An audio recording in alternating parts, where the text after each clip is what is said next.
Hello and welcome to the February 2012 online edition of Kula Yoga Shala's teacher feature. This is Lynn Paige, who teaches organic vinyasa in 2012. That's right. Lynn teaches organic vinyasa at 5:30 on Friday, or 5:30 on Fridays. And we're sitting here at Shimmering Pines, hanging out all week, and as we are enrolled in Anusara training. So we're taking a little break to hang out and learn a little bit more about Lynn and her path into yoga and teaching yoga. So welcome. Hi. Thank you for having the courage to do this. Yeah, I'm a little nervous. Yeah, that's normal. It's cool. So maybe could you just tell everybody a little bit about your entry into practicing yoga? Yes, I started practicing yoga about 3 years ago, and relatively not that long ago. And I was introduced to yoga by my daughter. And the way it all started is she had a very good yoga practice in Miami, and she was coming back to live with me at home. And so I thought, well, I need to get her signed up in some classes, make sure she keeps working out and keeps healthy. And so I signed up for some classes, yoga classes, and I just thought for her and I'll take it with her and see how, I didn't really like yoga that much, or didn't think that I did, so I was just doing this for her. Yeah. Well, after a couple of classes, I was just hooked. And not really just hooked into doing yoga, but just hooked on the way it made me feel. I just had a profound change in my attitude. For the first time in a long time, I just felt fabulous. So that was the beginning of that, and I just was thirsty for it and wanted to know as much as I could know after that. So then how did the journey progress from there into where we're at now? It progressed pretty quickly in that from my taking some yoga classes and really getting involved with the community, getting emails and, getting information about what was going on in the community, I received a flyer about a trip to Peru.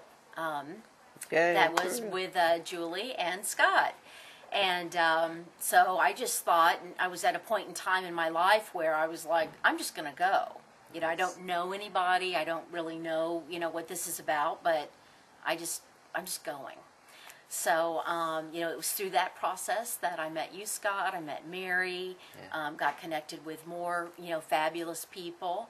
And I think the next thing that I did after that was attend a Upanishads training that you and John were holding. Mm-hmm. So that was really my first taste of the philosophy, and definitely I knew that was just totally something that I wanted to do. And the next step was I signed up for the teacher training that took place.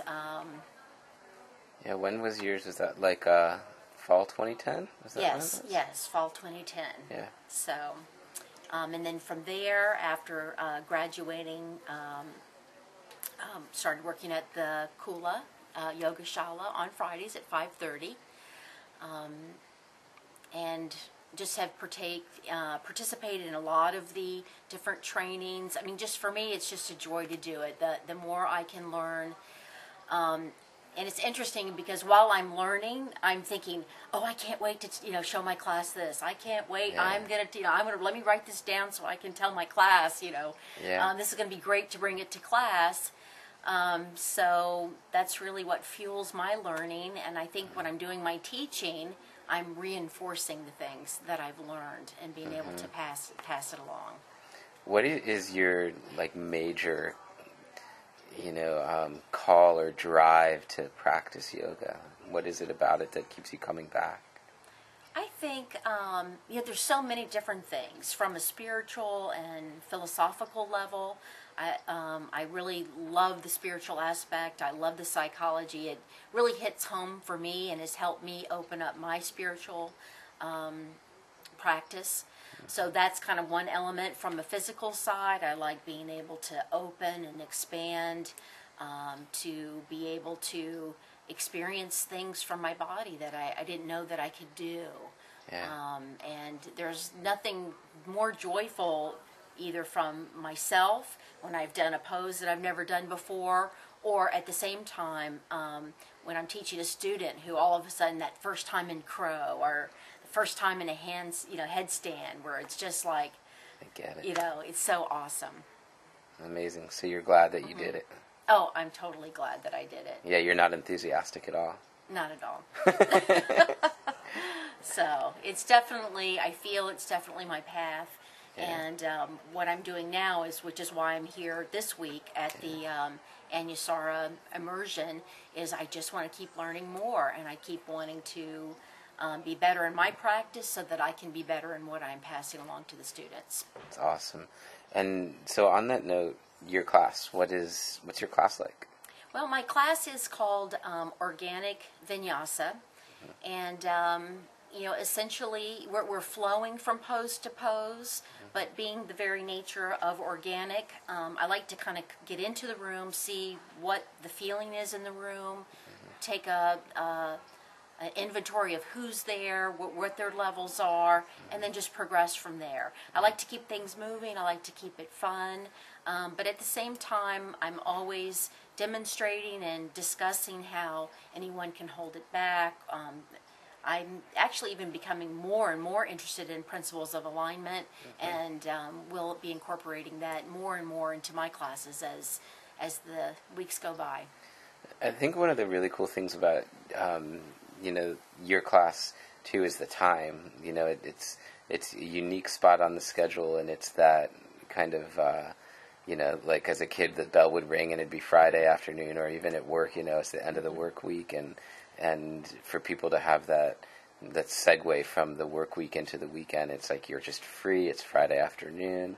How do you feel like just practicing yoga end of the day on Friday influences what the class environment's like? Well, I think it's, you know, the class environment is different every time, but I think it's just generally chill, and people come, you know, and one of the things that I'll emphasize is let's let all of the worries from the week just roll off your back. You know, Yeah. we're going to slide into the weekend, so, you know, let's let it begin here. Nice. And it's, I think, just generally a peaceful, and I try to bring in some, like currently we're reading a book on love. It's a Buddhist book, and I'll just read a little section, you know, every week, but it progresses. And just really trying to share a little philosophy and a little spirituality and a lot of great physical movement. Cool. And anything that you would like to pass on to just people maybe beginning yoga? I think one of the things about Kula is there tends to be a lot of people that are just, you know, beginning their foray into yoga, and just as somebody that's been devoted to it for a while now, maybe anything that you'd like to, just words of inspiration to pass on to them. Well, I think, you know, one of my favorite slogans of all time is just do it. And I think that's so critical, because I talk to a lot of people that says, oh, well, maybe we need to have a private lesson first, or we need to have private training in our home before we can dare venture out into a studio atmosphere. But I think all of the teachers are equipped to handle no matter where somebody's at in their practice. And I know it's always my goal to meet you, the student, where you're at, and not expect anyone to meet me at where I'm at. Yeah. So take a chance, give it a try, but I also recommend doing some of those beginner classes, because I think that's also a nice, you know, nice balancing. You need to kind of figure out your alignment and what works for you. Yeah, no doubt. Thank you so much for doing this. Okay, thank you, Scott. Bye. Namaste. Bye. Namaste.